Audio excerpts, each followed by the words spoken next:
A correspondence had for some time passed between the boards of England, France, and Austria, with a view to improvements in the tables of longitude in the southern hemisphere, which are found to be much less accurate than those of the northern.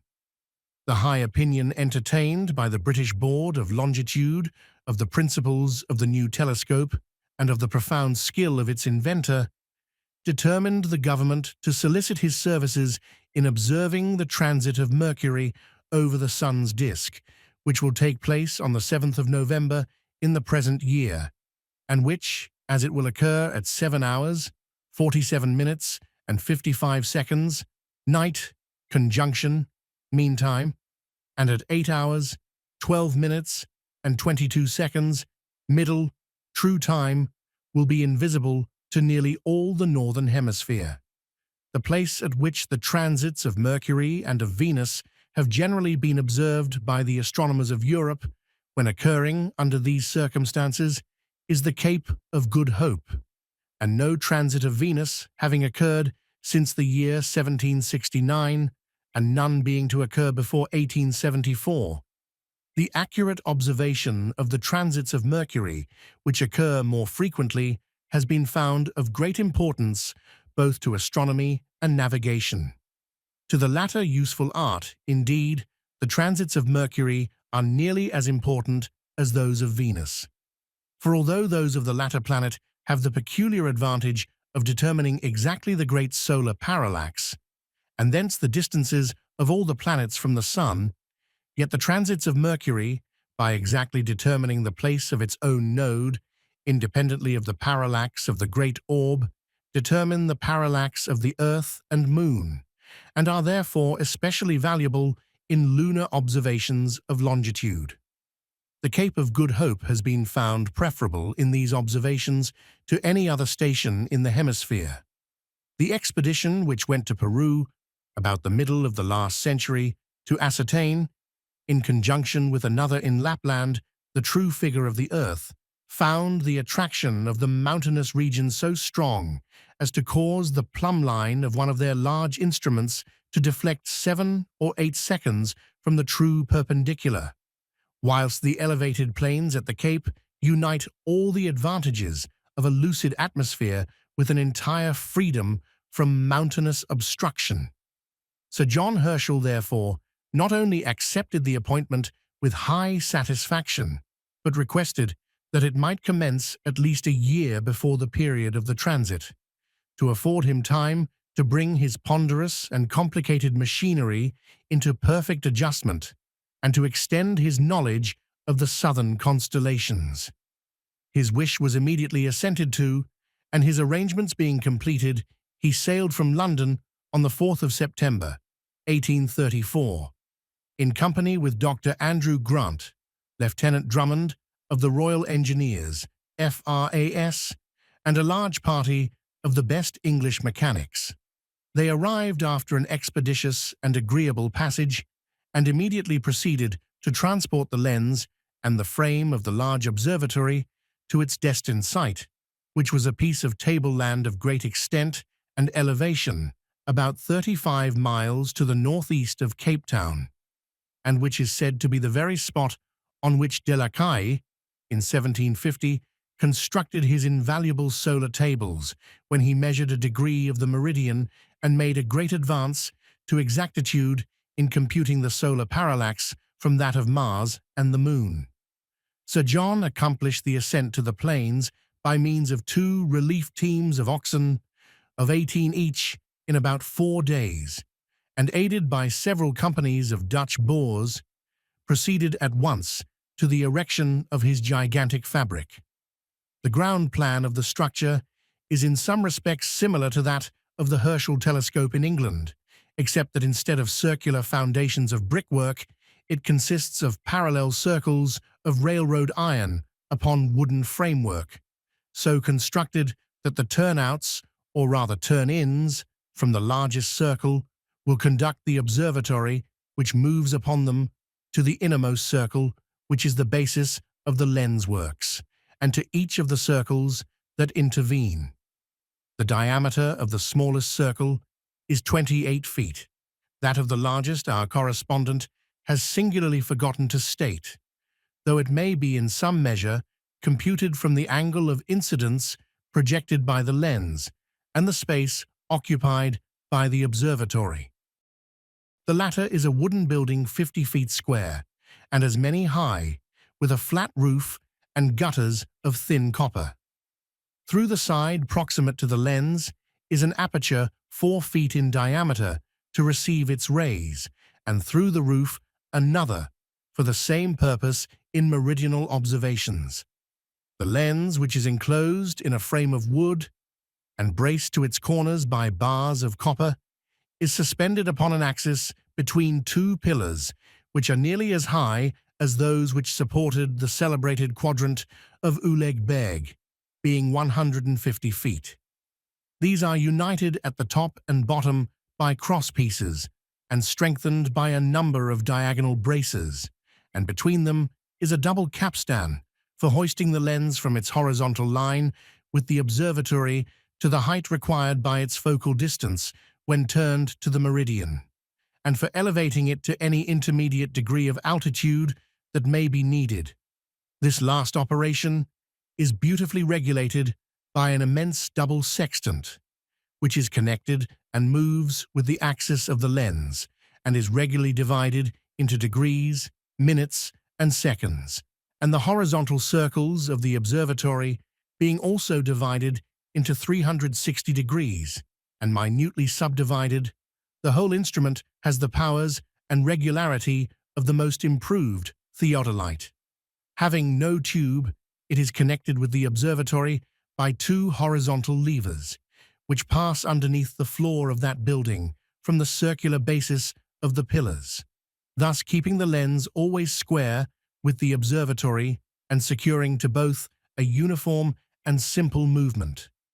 By means of these levers too, a rack and windlass, the observatory is brought to any degree of approximation to the pillars that the altitude of an observation may require, and although, when at its nearest station, it cannot command an observation, with the great lens within about 15 degrees of the meridian, it is supplied with an excellent telescope of vast power, constructed by the elder Herschel, by which every high degree can be surveyed.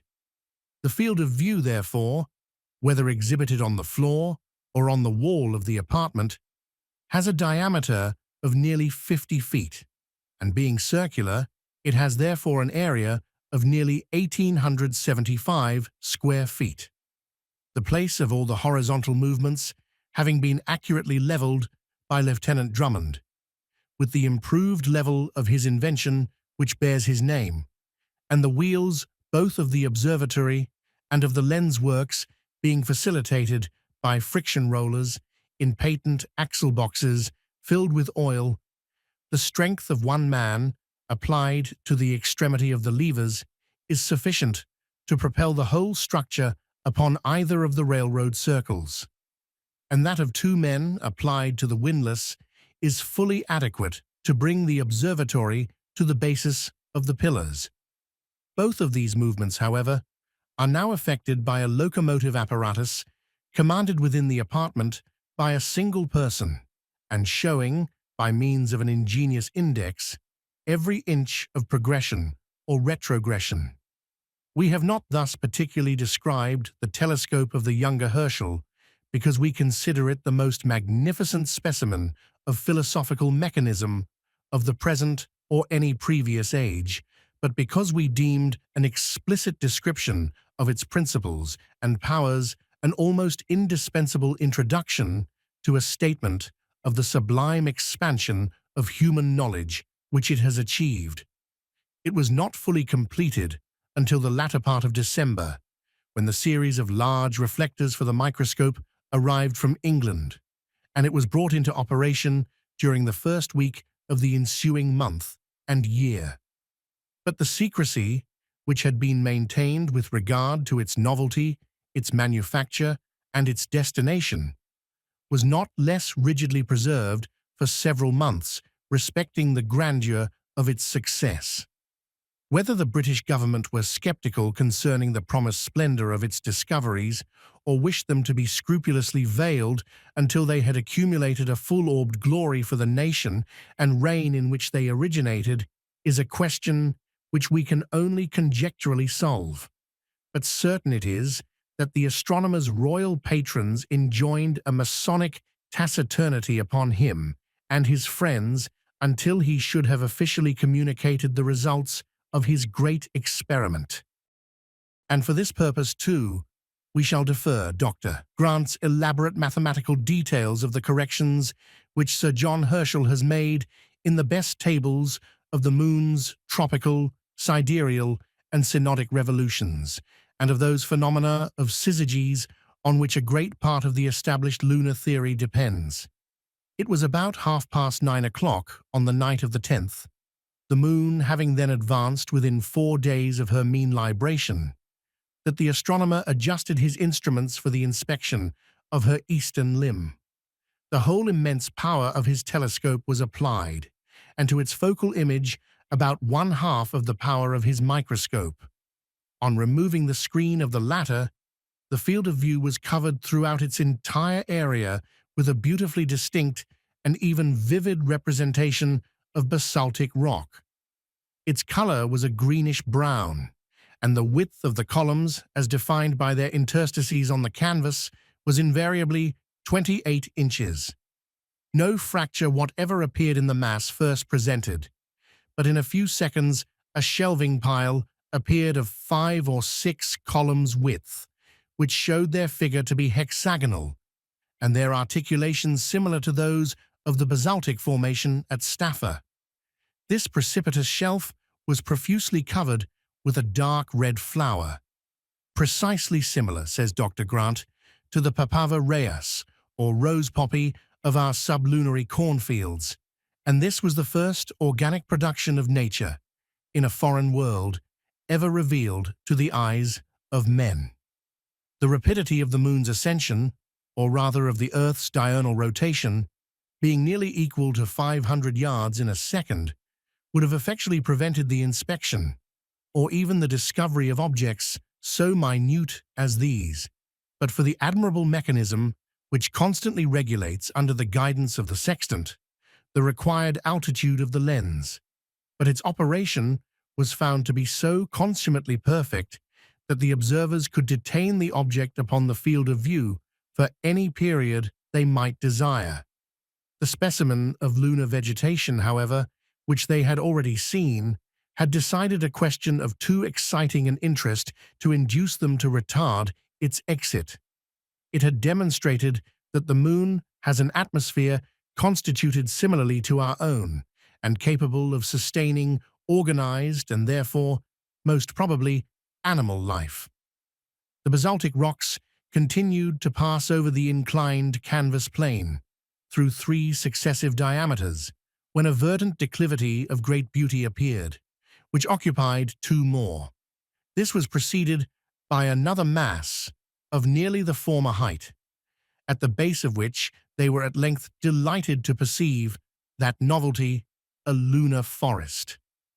The trees, says Dr. Grant, for a period of 10 minutes, were of one unvaried kind, and unlike any I have seen, except the largest kind of yews in the English churchyards, which they in some respects resemble. These were followed by a level green plain, which, as measured by the painted circle on our canvas of 49 feet, must have been more than half a mile in breadth, and then appeared as fine a forest of firs, unequivocal firs, as I have ever seen cherished in the bosom of my native mountains. Wearied with the long continuance of these, we greatly reduced the magnifying power of the microscope, without eclipsing either of the reflectors, and immediately perceived that we had been insensibly descending, as it were, a mountainous district of a highly diversified and romantic character, and that we were on the verge of a lake or inland sea. But of what relative locality or extent we were yet too greatly magnified to determine. On introducing the feeblest achromatic lens we possessed, we found that the water, whose boundary we had just discovered, answered in general outline to the mare nubium of Ricoli, by which we detected that, instead of commencing, as we supposed, on the eastern longitude of the planet, some delay in the elevation of the great lens had thrown us nearly upon the axis of her equator. However, as she was a free country, and we not as yet attached to any particular province, and moreover, since we could at any moment occupy our intended position, we again slid in our magic lenses to survey the shores of the merry Nubium. Why Ricoli so termed it, unless in ridicule of Cleomedes, I know not. For fairer shores never angels coasted on a tour of pleasure.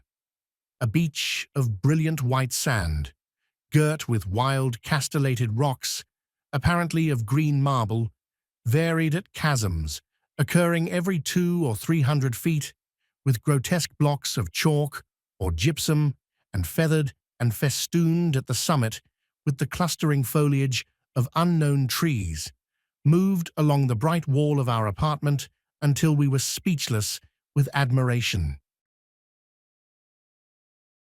The water, wherever we obtained a view of it, was nearly as blue as that of the deep ocean, and broke in large white billows upon the strand. The action of very high tides was quite manifest upon the face of the cliffs for more than 100 miles, yet diversified as the scenery was during this and a much greater distance, we perceived no trace of animal existence, notwithstanding we could command at will a perspective or a foreground view of the whole. Mr. Holmes, indeed, pronounced some white objects of a circular form, which we saw at some distance in the interior of a cavern, to be bona fide specimens of a large cornu ammonis. But to me, they appeared merely large pebbles, which had been chafed and rolled there by the tides. Our chase of animal life was not yet to be rewarded. Having continued this close inspection nearly 2 hours, during which we passed over a wide tract of country, chiefly of a rugged and apparently volcanic character, and having seen few additional varieties of vegetation, except some species of lichen, which grew everywhere in great abundance, Dr. Herschel proposed that we should take out all our lenses, give a rapid speed to the panorama, and search for some of the principal valleys known to astronomers as the most likely method to reward our first night's observation with the discovery of animated beings. The lenses being removed, and the effulgence of our unutterably glorious reflectors left undiminished, we found, in accordance with our calculations, that our field of view comprehended about 25 miles of the lunar surface, with the distinctness both of outline and detail which could be procured of a terrestrial object at the distance of 2.5 miles, an optical phenomenon which you will find demonstrated in Note 5. This afforded us the best landscape views we had hitherto obtained, and although the accelerated motion was rather too great, we enjoyed them with rapture. Several of those famous valleys, which are bounded by lofty hills of so perfectly conical a form as to render them less like works of nature than of art, passed the canvas before we had time to check their flight. But presently, a train of scenery met our eye, of features so entirely novel that Dr. Herschel signaled for the lowest convenient gradation of movement. It was a lofty chain of obelisk-shaped or very slender pyramids, standing in irregular groups, each composed of about 30 or 40 spires, every one of which was perfectly square, and as accurately truncated as the finest specimens of Cornish crystal. They were of a faint lilac hue, and very resplendent. I now thought that we had assuredly fallen on productions of art, but Dr. Herschel shrewdly remarked that if the Lunarians could build 30 or 40 miles of such monuments as these, we should ere now have discovered others of a less equivocal character. He pronounced them quartz formations, of probably the wine-colored amethyst species, and promised us, from these and other proofs which he had obtained, of the powerful action of laws of crystallization in this planet, a rich field of mineralogical study. On introducing a lens, his conjecture was fully confirmed. They were monstrous amethysts of a diluted claret color, glowing in the intensest light of the sun. They varied in height from 60 to 90 feet, though we saw several of a still more incredible altitude. They were observed in a succession of valleys divided by longitudinal lines of round-breasted hills covered with verdure and nobly undulated. But what is most remarkable, the valleys which contained these stupendous crystals were invariably barren and covered with stones of a ferruginous hue, which were probably iron pyrites. We found that some of these curiosities were situated in a district elevated half a mile above the valley of the Mare Fecunditatis of Maya and Riccioli, the shores of which soon hove in view. But never was a name more inappropriately bestowed. From Dan to Beersheba, all was barren. Barren. The seaboard was entirely composed of chalk and flint, and not a vestige of vegetation could be discovered with our strongest glasses. The whole breadth of the northern extremity of this sea, which was about 300 miles, having crossed our plain, we entered upon a wild mountainous region, abounding with more extensive forests of larger trees than we had before seen, the species of which I have no good analogy to describe.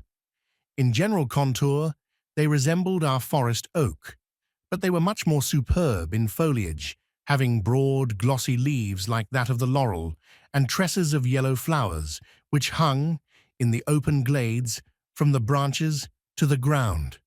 These mountains passed. We arrived at a region which filled us with utter astonishment. It was an oval valley, surrounded, except at a narrow opening towards the south, by hills red as the purest vermilion and evidently crystallized. For wherever a precipitous chasm appeared, and these chasms were very frequent and of immense depth, the perpendicular sections presented conglomerated masses of polygon crystals, evenly fitted to each other and arranged in deep strata, which grew darker in color as they descended to the foundations of the precipices. Innumerable cascades were bursting forth from the breasts of every one of these cliffs, and some so near their summits and with such great force as to form arches many yards in diameter. I never was so vividly reminded of Byron's simile, the tale of the white horse in the Revolution. At the foot of this boundary of hills was a perfect zone of woods surrounding the whole valley, which was about 18 or 20 miles wide at its greatest breadth and about 30 in length. Small collections of trees of every imaginable kind were scattered about the whole of the luxuriant area. And here, our magnifiers blessed our panting hopes with specimens of conscious existence. In the shade of the woods on the southeastern side, we beheld continuous herds of brown quadrupeds, having all the external characteristics of the bison, but more diminutive than any species of the bos genus in our natural history. Its tail is like that of our bos grunions, but in its semicircular horns, the hump on its shoulders, and the depth of its dewlap, and the length of its shaggy hair, it closely resembled the species to which I first compared it. It had, however, one widely distinctive feature, which we afterwards found common to nearly every lunar quadruped we have discovered, namely, a remarkable, fleshy appendage over the eyes, crossing the whole breadth of the forehead and united to the ears.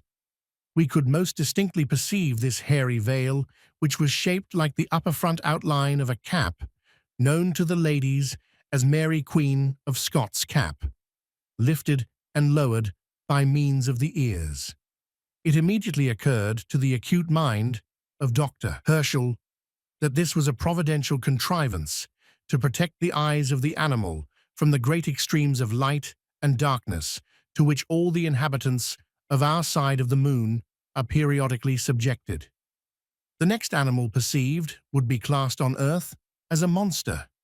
It was of a bluish lead color, about the size of a goat, with a head and beard like him, and a single horn, slightly inclined forward from the perpendicular. The female was destitute of the horn and beard, but had a much longer tail. It was gregarious, and chiefly abounded on the acclivitous glades of the woods. In elegance of symmetry, it rivaled the antelope, and like him, it seemed an agile, sprightly creature, running with great speed and springing from the green turf with all the unaccountable antics of a young lamb or kitten. This beautiful creature afforded us the most exquisite amusement.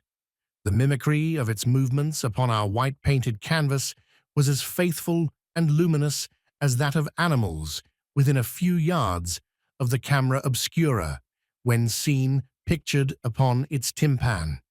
Frequently, when attempting to put our fingers upon its beard, it would suddenly bound away into oblivion, as if conscious of our earthly impertinence. But then others would appear, whom we could not prevent nibbling the herbage, say or do what we would to them. On examining the center of this delightful valley, we found a large branching river, abounding with lovely islands and water birds of numerous kinds. A species of grey pelican was the most numerous, but a black and white crane, with unreasonably long legs and bill, were also quite common. We watched their piscivorous experiments a long time, in hopes of catching sight of a lunar fish, but although we were not gratified in this respect, we could easily guess the purpose with which they plunged their long necks so deeply beneath the water. Near the upper extremity of one of these islands, we obtained a glimpse of a strange amphibious creature, of a spherical form, which rolled with great velocity across the pebbly beach and was lost sight of in the strong current which set off from this angle of the island. We were compelled, however, to leave this prolific valley unexplored on account of clouds which were evidently accumulating in the lunar atmosphere, our own being perfectly translucent. But this was itself an interesting discovery, for more distant observers had questioned or denied the existence of any humid atmosphere in this planet.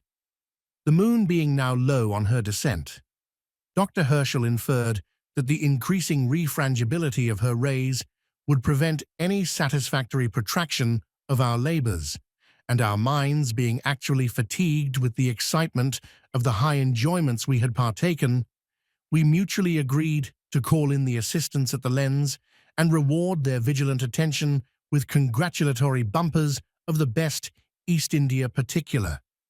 It was not, however, without regret that we left the splendid valley of the Red Mountains, which, in compliment to the arms of our royal patron, we denominated the Valley of the Unicorn, and it may be found in Blunt's map, about midway between the Mare Fecunditatis and the Mare Nectaris. The nights of the 11th and 12th, being cloudy, were unfavorable to observation, but on those of the 13th and 14th, further animal discoveries were made of the most exciting interest to every human being. We give them in the graphic language of our accomplished correspondent.